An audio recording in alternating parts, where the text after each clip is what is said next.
Good morning. It is. Yes. It's wonderful co-creating. I can see how it's coming together with what you just shared and what I've got on this piece of paper. Yes? So I just wrote down words because I couldn't put the questions to the words. But the big thing is feelings. And healing crisis, knowing my feelings, honoring my feelings, allowing my feelings, stuffing my feelings, moving feelings unwanted out of my body, comforting foods for the feeling of that, and then watering down one's vibration, ego, and self-love. All of those sort of tie together, but I can't seem to put a question to the words. Are you able to help me with that?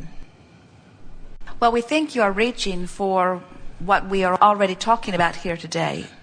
Go through your list again. Healing crisis, knowing my feeling, honoring my feeling. Now, you're recognizing that you have to pay attention to the way you feel. Mm-hmm. And the word stuffing feelings is interesting. It comes up from time to time. We have been accused of encouraging people to stuff their feelings when we don't encourage them to beat the drum of where the feeling is.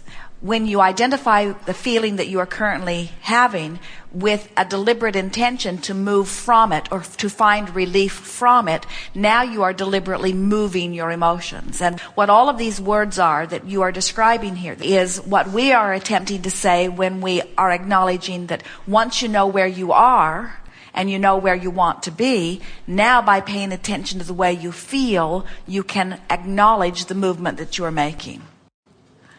Sometimes it's not always easy to tell what I'm feeling.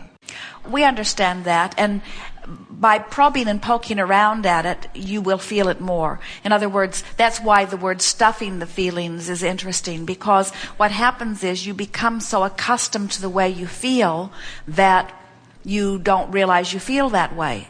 Let us put it to you this way. We would say that only a person who really beats a steady drum, in other words, choosing similar vibrational and therefore similar feeling thoughts, would not have any sense of whether a thought feels worse or better. In other words, if you're thinking so much the same thought over and over and over again, then you would not notice any difference in feeling. But we have to say to you that it would not matter how removed you are from your feeling or even how steadily negative you might be in your thought, and therefore resistant and feeling the negative emotions, you still can feel the difference in emotions because there is absolutely a vibrational range. And because you live in such a varied world, even focusing upon something that gives you a sense of distraction would give you a sense of relief. So there is no person, no matter how much emotion they've been stuffing, or no matter how unaware of what the emotional guidance means, there is no person who does not have a range in the way they feel, even on a daily basis. Now, we're exaggerating too far as we go from depression all the way to joy, because nobody has that kind of range in a day. But there is movement. In other words, there are things that feel worse than other things, and everyone has some movement in their emotions. And once you are aware that you do, and once you're aware that you do want to feel as good as you can feel, and once you make the correlation between the thoughts that you are choosing and the way that chosen thought feels, now there's no place that you can't go. Think about it. If my new mantra is, the drum I'm beating is, I'm going to reach for the best feeling thought that I have access to. Not the best feeling thought that anybody's ever thought or that I've ever thought, but the best feeling thought that I can find right now. And you deliberately find a thought that you notice feels a little bit better, and that continues to be your mantra. Can you see that you have to end up in a very good feeling place as long as you continue to make that statement?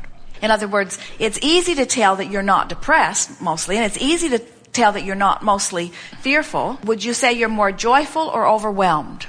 Joyful. Now, Esther would say joyful too, but overwhelmed, she has to acknowledge, is in the ballpark too sometimes, you see. So you're sort of narrowing down your range. And that does not mean that you are never depressed, but you are usually not. You are more often joyful than not. And so when you say, I'm not really sure how I feel, well, if you were depressed, you'd know how you feel. Or if you were really angry, you'd know how you feel. So when you say, well, I'm not sure how I feel, well, that's not so bad. That's like saying, I'm not sure if the stove's even on. In other words, it's on so low, I'm not even sure if the stove is on. And we say, well, then it doesn't really matter. Lay on it. It won't be a problem. Or try to cook on it. It will be a problem. So what are we here to talk about? Covering up feelings that I don't want to feel, I feel is the whole thing that I'm here to talk about. So what kind of feelings are you having on a day-to-day basis that you are not knowing how you feel? Well, I can recognize the joy and the bliss. Yes? But there's this level that is not either joy nor bliss or anger or fear. Well, then that is a little bit of diffusion. In other words, not much focus either, because when you're really focused, your emotions kick up in a stronger way. So it may be that you are not focused so much. When Jerry and Esther went back to San Antonio, they were there for about a month. They knew that on this trip back to San Antonio that they were going to get ready for the first event that they would hold in their new building. And the building has been finished for quite a while.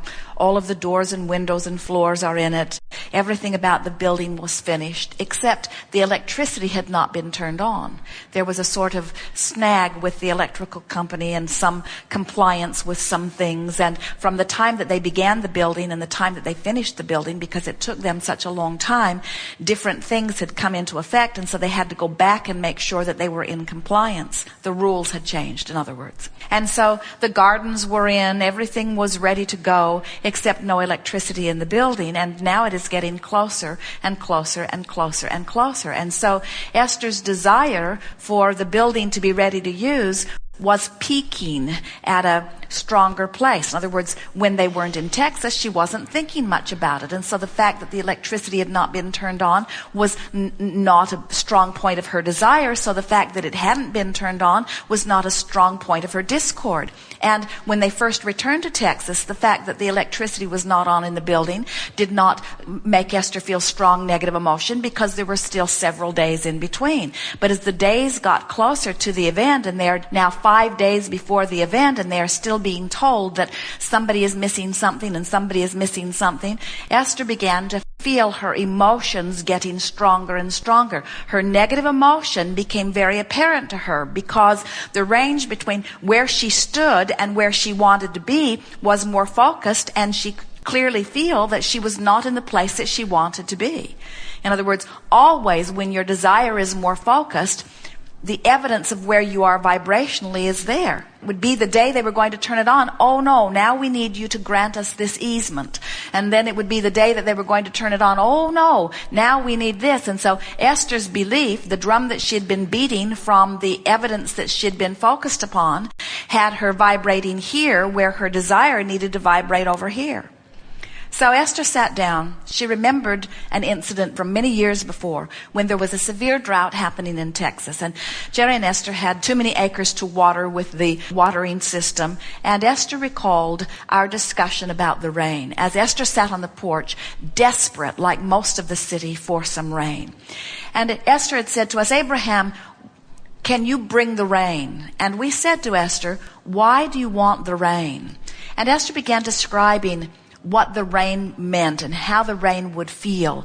We said to her, you must find the feeling of what it will feel like when it rains, because right now your vibration is all about what it feels like when it's not raining and you want it to rain. And Esther, now in her electricity drought, is remembering this water drought, and she was remembering the feeling that shifted in her on that day when she shifted from her awareness of there not being enough rain to her remembering and feeling what it felt like when it was raining. And Esther said to herself, this is what I need to do about this electricity. So she said to Jerry, I'm going to bring the electricity like I brought the rain. And she sat in her chair, and it took quite a while, because her feeling about not having electricity was such a strong feeling. She'd been beating the drum of it. She'd been saying, what's the matter with them? She'd been saying, this is highway robbery. She'd been saying, they are all disorganized. She'd been saying, they are not doing their job. She'd been saying, I can't decide if it's deceptiveness or if it's inefficiency or if it's extortion. In other words, she was feeling all kinds of strong emotions around it, and that's where her vibration was. And so she was getting a bright smile on her face and using happy words, saying, when is the electricity coming? When her vibration was all dark about it, you see. And so she sat in her chair. She said, where am I on this vibrational gamut? Am I in a place of belief? Hardly. And am I in a place of hopefulness?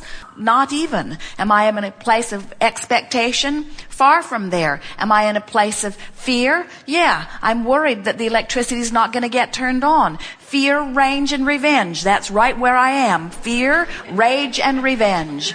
And powerlessness. Not just powerlessness because the power wasn't on, but powerlessness because she couldn't get it turned on.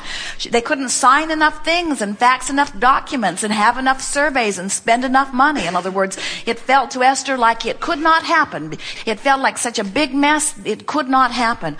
And so now she is realizing, as she is analyzing where her feelings are, of course it's going to take longer. I'm never going to get to San Diego if I don't start heading in the direction of San Diego.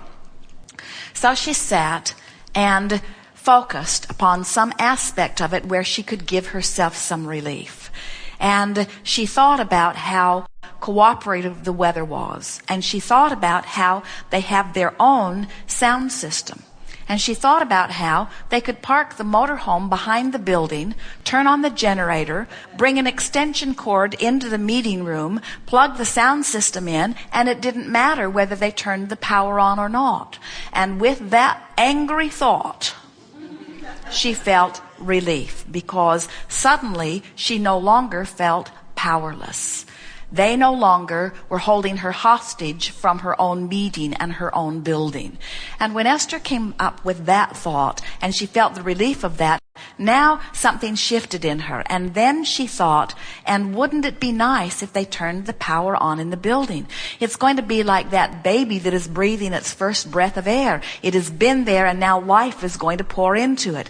And she imagined how she would feel as she is walking through the building, flipping the switches, and seeing light in rooms that had never been lighted before, and seeing all of the magnificent fixtures that are on the walls, that are washing the walls come on, and how wonderful it would feel to hear the purr of the refrigerator and the sound of the motors in the roof and the air conditioners coming on, and being able to adjust the thermostat to the temperature. And within a few minutes, Esther had brought herself to a place that was far from rage and far from fear and far from anger. In other words, she was thinking what it would feel like to have electricity. And there was a physical, visceral shift in the way her body felt. It was the sensation of relief.